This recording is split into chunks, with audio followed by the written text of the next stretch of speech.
Ini ada air diganti menjadi air Zam-Zam. Ya malaikat Jibril, lukum innaka syada'at kaliya makuliyan nasyadil iman Makkah al-harfa qul inna rahmatan syahnawawi. Makanya dari itu Pak, karomah itu nggak bisa didemokan Pak. Sekarang kalau ada kiai mendemokan karomahnya, bisa dipastikan itu sihir. Bismillahirrahmanirrahim. Assalamualaikum kaum muslimin semuanya yang semoga selalu dalam rahmat dan lindungan Allah. Kali ini kita akan membahas Mama Gufron yang saat ceramah itu menunjukkan karomahnya dengan menyuruh malaikat Jibril untuk merubah air biasa menjadi air Zam-Zam. Kita simak videonya kaum muslimin. Ini ada air diganti menjadi air Zam-Zam. Ya malaikat Jibril, lukum innaka syada'at kaliya makuliyan nasyadil iman Makkah al-harfa qul inna rahmatan syahnawawi. Qul inna rahmatan ya malaikat Jibril, mungkin innaka syada'at kaliya mafil Allah. Emang nggak kelihatannya air? Gitu? Yakin atau tidak? Yakin. Yakin adanya Allah? Yakin adanya Rasulullah? Yakin. Insya Allah kalau diperbolehkan saya sebulan sekali boleh di sini.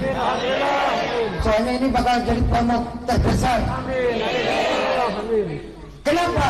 La kali inhata ya mafimma Allah. Ini malaikat takasih innaka siapa ini? Jangan berhenti ya. Al-hakam ya mafi inna kalimat la ya mafimma Allah. Ini bahasanya kalah, harganya larang. Nah, hadisnya. Gak apa-apa. Banyak rezeki. Ini mungkin bukan. Mungkin Pak Yayan dapat proyek besar ini. Nah kaum muslimin, jadi itu dia video si Gufron yang mendemonstrasikan karomahnya di hadapan jamaahnya dengan merubah air biasa menjadi air Zam-Zam. Dan anehnya jamaahnya percaya sama si Gufron ini. Bahkan diamin-aminkan bahasa makulinya Mama Gufron ini. Padahal si Gufron ini cuma asbun makuli inna rahmatan. Seolah-olah si Gufron ini wali. Bahkan si Gufron ini tadi juga bilang hujannya berhenti saat dia bicara dengan malaikat. Padahal yang namanya karomah itu tidak bisa dipertunjukkan oleh wali, tapi itu murni kehendak dari Allah. Kita simak penjelasan Ustadz Badrussalam yang satu ini kaum muslimin. Wow. Saya punya teman lagi Pak, dia bilang kalau saya bukan air kursi, saya alam taro. Ya. Saya dulu pernah berantem sama Nyi Roro Kidul dan saya kalahkan dengan alam taro katanya. Alam taro kaifa fa'ala rabbuka bi ashabil fil. Saya pukul tuh keluar sinar hijau. Ya. Ada lagi yang pakai inna a'tayna. Inna a'tayna kal kautsar fasholli li rabbika wanhar inna syani'aka huwal ab. Pas itu pasti pukul tuh. Tar. Itu mental jauh katanya. Kita katakan kalau itu baik, tentu Rasulullah dan para sahabat yang pertama kali melakukannya, Mas. Di zaman Rasulullah perang tiap bulan. Tidak ada Rasulullah bilang, ayo baca ayat kursi 1000 kali. Atau inna atau yang lainnya. Apa pernah kita mendengar dalam sejarah peperangan Rasulullah, mereka nggak pakai pedang, nggak pakai tiba-tiba musuh datang pukul dari jauh, mental semuanya, begitu ada? Nggak ada. Di perang Uhud aja Rasulullah SAW giginya patah. Rasulullah kebal dari senjata? Enggak kebal. Maka itu semua bukan karomah. Walaupun pelakunya menganggap itu kan ilmu putih. Loh kok ilmu putih? Iya karena dia ayat kursi. Setan gak berani sama ayat kursi ya. Ya. Selama itu melakukan perbuatan sesuatu yang tidak sesuai sunnah alias bid'ah, setan justru senang. Sufyan Ats-Tsauri berkata apa? Al-bid'atu ahabu ila iblis minal ma'siyah. Bid'ah itu lebih disukai oleh iblis daripada maksiat. Ya. Nah itu. Kemudian ikhwata Islam azani Allah wa iyyakum. Yang kedua. Makanya dari itu Pak, karomah itu nggak bisa didemokan Pak. Sekarang kalau ada kiai mendemokan karomahnya, bisa dipastikan itu sihir. Nah betul kata Ustadz Badrussalam kaum muslimin, karomah itu tidak bisa didemonstrasikan. Kalau ada kiai yang menunjukkan karomahnya di depan jamaahnya seperti si Gufron tadi, maka itu bukan karomah. Kita lanjut videonya. Kenapa? Karena karomah tidak bisa diulang. Bahkan terkadang pelakunya tidak merasakan. Iya. Karomah nggak bisa merasakan. Terkadang nggak merasakan, pelakunya nggak bisa ulang.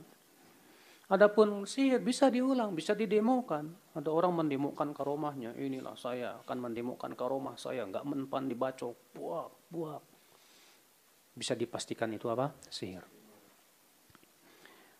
Perbedaan yang kedua,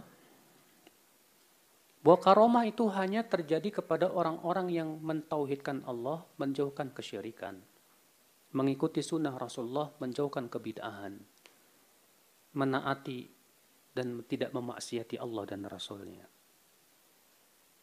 Ya.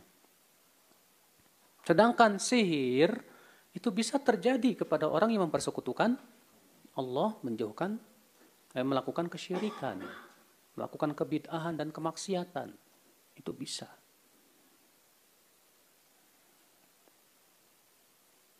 Makanya Imam Syafi'i rahimahullah pernah mendengar perkataan Laits bin Sa'ad. Apa kata Laits bin Sa'ad? Kalau aku melihat ada orang yang berjalan di atas air, aku tidak akan terima sampai aku melihat sesuai enggak amalannya dengan sunnah Rasul sallallahu alaihi wasallam. Kata Imam Syafi'i apa? Semoga Allah merahmati Laits. Aku katakan kalau aku melihat ada orang yang bisa terbang di hati udara, aku tidak akan terima sampai aku melihat amalan yang sesuai dengan sunnah Rasul apa enggak. Makanya Pak, yang menjadi parameter kita ini karomah atau sihir itu kita lihat ini orang mentauhidkan Allah atau tidak. Ya, pelaku bid'ah atau pelaku sunnah, pelaku maksiat atau tidak. Ya, ini perbedaan yang kedua. Baiklah kaum muslimin, jadi itu tadi kata Ustadz Badrussalam tentang perbedaan karomah dengan sihir. Jadi dari penjelasan beliau kita tahu bahwa tidak semua hal yang luar biasa itu disebut karomah. Dan jika ada orang yang melakukan hal di luar nalar, tapi orang tersebut amalannya tidak sesuai dengan Al-Quran dan Sunnah, maka itu bukan karomah. Dan Ustadz Badrussalam tadi juga menjelaskan bahwa karomah itu tidak bisa dipertunjukkan dan diulang-ulang. Nah kaum muslimin, jadi di sini kita tahu yang dilakukan si Gufron tersebut bukan karomah tapi sihir, karena si Gufron ini kan memang pawang hujan dan dukun. Dan kita pun tidak tahu apakah itu airnya betulan berubah jadi air Zam-Zam, apakah pH-nya berubah atau ternyata sama aja. Bisa jadi si Gufron ini hanya asal-asbun, dan si Gufron ini juga pernah kehujanan saat aksi jadi pawang hujan. Yang terakhir, semoga kita semua ditunjuki dan istiqomah di jalan sunnah. Maaf jika ada salah kata. Wallahu a'lam bishawab. Wassalamualaikum warahmatullahi wabarakatuh.